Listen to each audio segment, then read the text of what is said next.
Ito yung lugar dito sa Kabadbaran, kung saan pag gusto mong mag-unwind, gusto mong mag-relax, dito yun. So ito yung lugar na pwede kang umupo. Yung sa kabila, ano na yun, ibang barangay na naman din. So salukuyan nating binabaybay yung gilid o yung dike. Ito yun siya.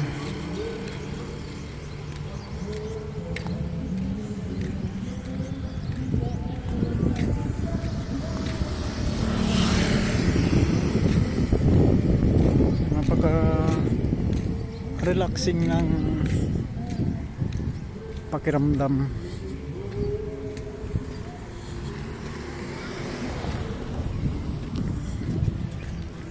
Bangka. Nabala rin yung mga tao dun sa may tulay.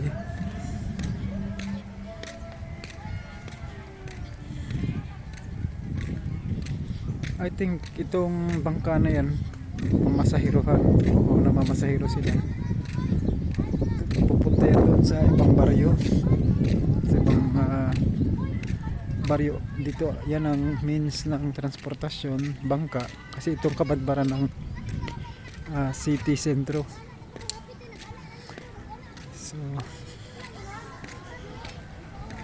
napaka bless natin na meron tayong lugar na ganito, libre, na napupuntahan, napapasyalan, sakay ka lang ng tricycle,